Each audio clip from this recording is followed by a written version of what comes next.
poderoso do que eu, tanto que não sou digno nem de levar as suas sandálias. Ele os batizará com Espírito Santo e com fogo. Ele traz a pá em sua mão e limpará sua eira, juntando seu trigo no celeiro, mas queimará a palha com fogo que nunca se apaga. Amém? Amém. Permaneça com a Bíblia aberta, feche os seus olhos, por favor. Vamos orar mais uma vez. Querido Deus, nosso Pai, é precioso, Senhor, termos essa oportunidade de estarmos aqui na Tua casa e desfrutarmos de todos os momentos deste culto que prestamos ao Senhor.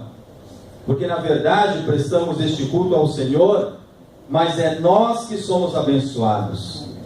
Ó Deus, somos agraciados porque podíamos estar em qualquer lugar agora, fazendo qualquer outras coisas, mas o Senhor nos trouxe, tocou o nosso coração, e tivemos essa oportunidade, ó Deus, de podermos ouvir canções, cantar ao Senhor, desfrutar da comunhão com os irmãos, e agora temos essa oportunidade que é ouvir a palavra do Senhor.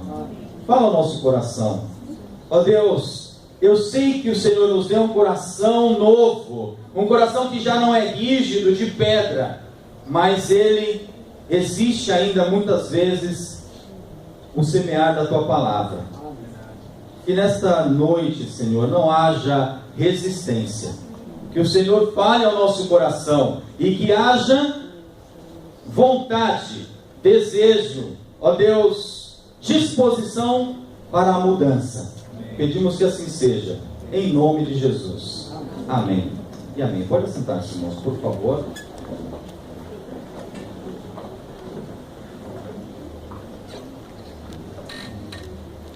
Não sei se faço uma observação correta, mas sempre fiz essa observação. Eu já tenho aproximadamente 20 anos de cristão. E sempre nos cultos, meus olhos dizem que são grandes, eu não acho que são muito grandes, médios, mas me dizem que são grandes. Mas a minha capacidade de ver e perceber as coisas, eu acho que é grande também, de olhar. Eu gosto muito de olhar e perceber. E uma das coisas que eu tenho percebido durante já muitos anos na igreja, e eu me incluo nessa observação que faço, é de que o quebrantamento não é nada fácil. Quebrantar-se diante de Deus não é algo fácil. E é por isso que eu trago nessa noite a questão do arrependimento. Porque talvez você pense assim que arrependimento é só uma vez na vida. Nós vemos aqui o profeta João. Ele está em uma das histórias mais conhecidas do Novo Testamento. Segue-se o batismo de Jesus, mas João está falando com a multidão, com as pessoas. Ele está preparando o caminho para o Senhor. Essa é a incumbência de João: preparar o caminho, o coração das pessoas para receberem bem a palavra que havia de ser trazida, a mensagem nova, a boa notícia. Talvez pensamos de que arrependimento acontece na nossa vida uma só vez, como é o caso aqui. Muitas pessoas, ao ouvirem a mensagem de João, elas se deram conta do seu estado, se arrependeram e aí logo foram batizadas. O texto diz isso. E a partir daí muitas outras pessoas, a partir desse trabalho que João iniciou e deu-se continuidade pelo ministério de Jesus, com a formação dos discípulos. Mas talvez você pense de que arrependimento seja só uma vez. No momento em que você conheceu a respeito de Cristo, aquele foi o único arrependimento que você precisava ter na sua vida. E não é assim. Claro, o arrependimento para a salvação, para se obter a redenção, a vida eterna, só acontece uma vez na vida. Isso é certo. Mas é necessário avaliar as nossas vidas a cada momento. Porque coisas acontecem, Coisas sucedem que, às vezes, ainda que temos um coração de carne, esse coração, ao passar do tempo, mesmo sendo um coração de carne, ele pode se endurecer, enrijecer, tornar-se duro, insensível. E nessa observação que eu lhes estava contando a respeito da observação que faço, é de que não é comum a questão do quebrantamento, não é comum as pessoas, não somente nessa igreja, mas em várias igrejas, darem-se conta de que precisam acertar e ajustar a vida com Deus em algum momento. É claro, muitas pessoas fazem um momento particular, um momento de intimidade com Deus, mas eu quero entender que isso é possível de acontecer também no ambiente de culto. E eu pergunto, por que não acontece? A minha pergunta é, por que não acontece? E eu chego à conclusão de que não acontece porque nós estamos acostumados a manter uma aparência que nem sempre é a verdadeira. Você pergunta para qualquer irmão, e aí, tudo bem? Qual é a resposta que a gente ouve? Tudo bem. Você pode perguntar qualquer domingo, qualquer quarta-feira, e na maioria das vezes, não vou dizer 100%, porque há exceções, você pergunta como que está, a pessoa vai responder? Tudo bem. Tudo bem. Suave. A razão é de que as pessoas não gostam de expor coisas da sua vida, problemas, dificuldades, nem individualmente e nem no coletivo. E é por isso que eu fico perguntando assim, por que os olhos estão secos? De muitos. Às vezes escutamos palavra de Deus e o quebrantamento não vem, o arrependimento não vem, porque o reconhecimento é necessário. Mas o reconhecimento nem sempre se dá. O texto que nós acabamos de ler, ele nos traz essa informação a respeito de que é importante arrepender-se. Por quê? O arrependimento é a porta para a mudança. O arrependimento é a porta para a mudança. Não há outra forma de que você mude, de que eu mude. A única forma de mudar é arrepender-se. E para arrepender-se eu preciso reconhecer essa necessidade de mudança. Isso só acontece quando eu ouço a palavra de Deus, quando Deus fala ao meu coração e quando Deus sinaliza na minha vida coisas que precisam serem mudadas.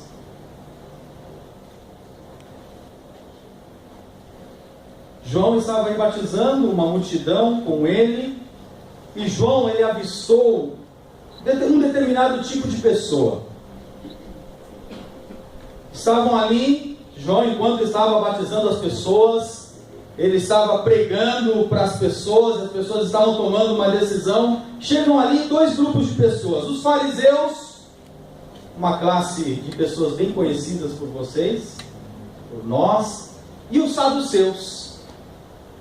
E João, parece que no texto ele desvia o seu olhar daquilo que ele estava fazendo, ele para o que ele estava fazendo e ele olha. Eu não sei como o texto não me diz, mas deve ser por causa da vestimenta, da pompa. Por alguma razão, foi muito fácil para João identificar de que não era gente comum que estava ali. Eram saduceus e fariseus que estavam ali vindo procurá-lo, por alguma razão. E a resposta de João, irmãos, para esses homens, é no mínimo constrangedora. João, ele olha para aqueles homens e diz assim, ele não fala assim, vem cá, olha, quero falar com vocês. Ele não diz isso. De imediato ele dá uma resposta que realmente causa impacto. Não é popular a resposta de João. Ou o que ele diz? Ele diz: raça de víboras, quem lhes deu a ideia de fugir da ira que se aproxima? Irmão, olha, o profeta João é um profeta muito corajoso. Talvez nos nossos dias, se ele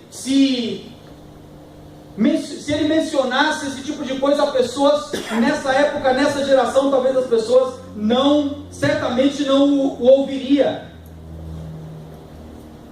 Mas João, ele olha essa situação e eu me pergunto o porquê que João fez isso.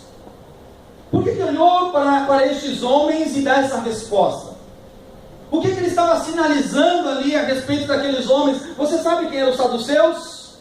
Saduceus, gente da elite, envolvidos na política, homens de posição. Os saduceus, eles eram escolhidos para ser sacerdotes e sumo sacerdote. Eles não se misturavam com o povão, era gente da elite, gente que achavam que era alguma coisa. Viviam por cima. Já os fariseus, quem eram os fariseus? Pessoas que se envolviam com pessoas mais simples, vamos dizer, de classe média para baixo. Eram pessoas que tinham um pensamento diferente, religioso. Não vou aqui tratar a respeito do pensamento de cada um, o tempo não me dá para fazer isso. Mas o certo é que Jesus olha para o fariseu, Jesus olha para o saduceu, e Jesus então confronta tanto um como o outro a respeito da sua conduta. E o que Jesus, ou melhor, o que João fala para eles, é algo que deve trazer para nós essa consciência de que a avaliação na vida deve ser feita sempre. Devemos avaliar a nossa vida sempre.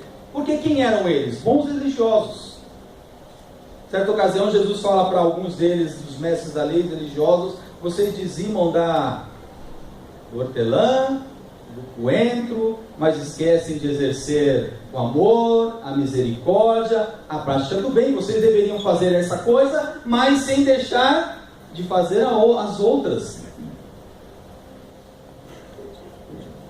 Quando João diz lá no versículo 7, quando viu que muitos fariseus e saduceus vinham para onde ele estava batizando, disse-lhes: raça de víboras, quem lhes deu a ideia de fugir da ira que se aproxima? O versículo 8 diz: deem fruto que mostre o arrependimento. Deem fruto que mostre o arrependimento. Irmãos, somos cristãos. Como cristãos, nós devemos dar frutos, mas não qualquer fruto. Que tipo de fruto devemos dar como cristãos? O que se esperava daqueles religiosos, sendo fariseus e saduceus? O que se esperava deles como detentores da religião? Que atitude se esperava daqueles homens? É por isso que João exorta aqueles homens, porque a atitude deles não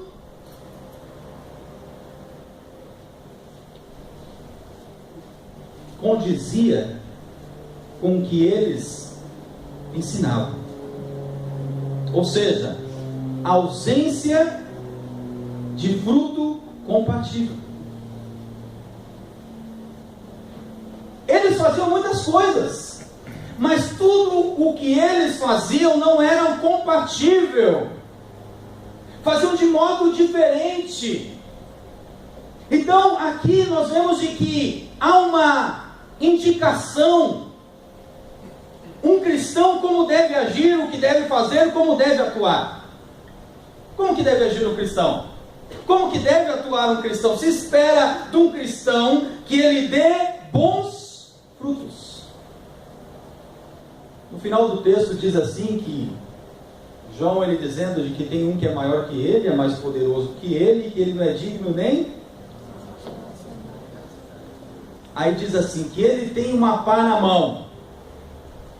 Com essa pá ele vai limpar a eira. E quando ele limpar a eira, o que ele vai fazer? Ele vai separar o trigo e a palha ele vai queimar. Aí eu pergunto, o que significa isso? Já falamos de fruto. A ausência de fruto compatível foi o que ocasionou essa atitude de João para com os religiosos. Agora estamos isentos de que cometamos os mesmos erros, apesar de sermos cristãos, apesar de termos já a graça sobre a nossa vida, estamos isentos de praticar coisas que não são compatíveis com a nossa afirmação cristã, com a identidade que temos. Estamos sujeitos a praticar coisas de que não condizem com a nossa afirmação de que somos cristãos. E temos que fazer uma avaliação. Trigo, quando aqui está falando trigo, é a parte nobre, amém? E eu não estou falando de que nós, em algum momento da nossa vida, não cometeremos algum erro, algum pecado. Seria loucura falar isso. Mas o pecado, o erro na nossa vida é um acidente. Diga comigo, acidente. Você não se acidenta todo dia. Então tem coisas que nós praticamos que precisam serem reconhecidas como pecado. Sendo reconhecidas como pecado, confessemos e nos apropriemos do perdão que Deus dá. O trigo é a parte nobre, e a palha é só aparência, irmãos. A palha é só aparência. O trigo é a parte nobre, é a parte que tem valor. Mas a palha que vai ser queimada no fogo são situações da nossa vida ou coisas que nós fazemos de que não resistem ao fogo. Aprovação. E nós precisamos fazer esse exercício de avaliar a minha vida e ver o fruto que está brotando dela. Aí eu fico pensando assim, eu só tenho mais 2, 3 minutos, vou tentar concluir. Eu fico pensando assim, quando Jesus ele falou que os religiosos, eles faziam coisas da religião, será que Jesus estava dizendo de que eles não deveriam fazer? Obviamente que não. Porque Jesus estava ensinando que eles tinham que fazer aquilo que já faziam, mas de uma maneira diferente. O que eles faziam tinham que estar alinhado ao sentir do coração, de acordo com a vontade de Deus. No versículo 10, olha, dá uma olhadinha, diz aí: o machado já está posto à raiz das árvores, e toda árvore que não der bom fruto será cortada e lançada ao fogo.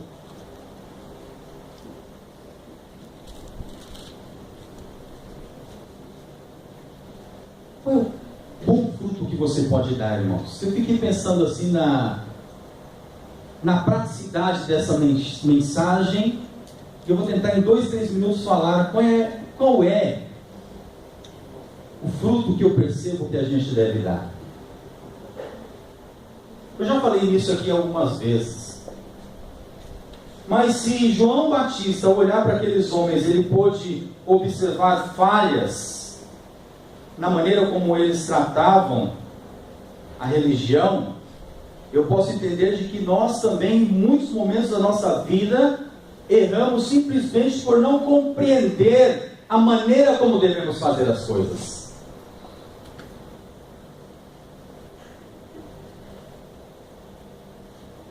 O que faziam os religiosos?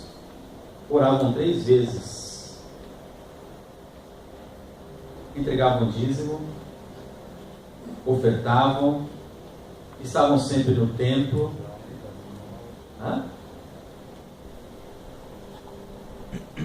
Será que isso é importante para a vida cristã? Dar o valor, dar a prioridade. Eles esqueciam outras coisas também importantes, por isso foram apontados. Mas eu fico imaginando assim hoje, para a nossa vida hoje, irmãos, o que se espera de nós? Maior dedicação. Se espera de nós que sejamos fiéis no pouco. Se espera de nós de que entreguemos os nossos dízimos com gratidão, fielmente. Se espera de nós que nós sejamos pessoas comprometidas, dedicadas na obra de Deus. Possamos assistir ou participar dos nossos cultos, ter uma assistência maior, mais participativa. São coisas tão mínimas, tão pequenas, mas que fazem muita diferença. Porque é isso que um cristão faz. Isso é o básico do cristão: perdoar, ajudar, apoiar, contribuir, estar disposto. São coisas básicas, e nessas coisas básicas muitas vezes tropeçamos. Quantas vezes você já parou de dizimar porque o orçamento não alcançou? Quantas vezes você deixou de vir à igreja numa quarta-feira, num domingo, na escola bíblica dominical, no domingo à noite, porque você tinha ou arrumou outra coisa para fazer?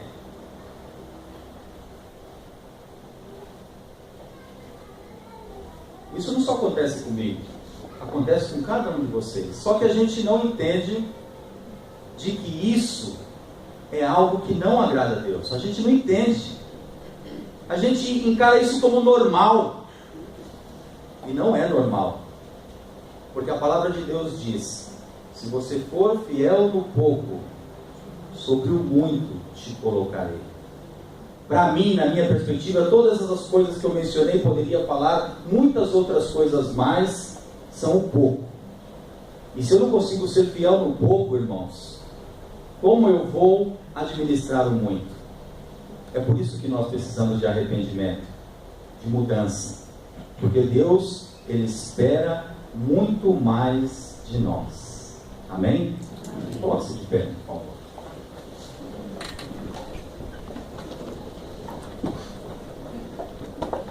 Incline o seu rosto. Alguma coisa que você precisa observar na tua vida? Dessas que foram mencionadas ou outras que são semelhantes? Talvez você pense: não quer dizer nada isso que eu faço. Fiz uma vez, fiz outra, vou continuar fazendo. Talvez você pense assim, mas o que Deus pensa a respeito disso? O que Deus pensa a respeito da nossa infidelidade? O que Deus pensa a respeito da nossa falta de compromisso? O que Deus pensa a respeito da nossa falta de dedicação? Ou o que Deus pensa a respeito de colocarmos todas as outras coisas adiante dele na nossa vida, ainda que não afirmamos assim? Por que precisamos de arrependimento? Porque a árvore boa deve produzir bom fruto. E Deus espera que você, como árvore boa, continue produzindo bom fruto na sua vida, em todas as áreas da tua vida. Seja na maneira como você fala, age, atua, na maneira como você administra o teu tempo, os teus recursos, o dinheiro que te chega à mão. Ele requer de você gratidão, alegria em fazer isso. Precisamos de arrependimento. Querido Deus, nosso Pai, nós agradecemos ao Senhor pela palavra que foi ministrada, e que essa palavra, ó Senhor, chegue ao nosso coração. Conhece cada um, o Senhor conhece cada um individualmente, e sabe quais áreas em suas vidas, assim como na minha, precisam serem ajustadas, que realmente precisa de quebrantamento para a mudança. Ó Pai, fala ao nosso coração em que os que aqui estão quebrantados diante do Senhor, reconhecendo qualquer área da sua vida onde se requer mudança, que o Senhor abençoe, e que o Senhor dê a capacidade de que se coloque em prática o que foi aprendido nessa noite. Pai, nós te agradecemos pelo seu poder, pela sua glória na nossa vida, e louvamos o teu nome, em nome de Jesus. Amém.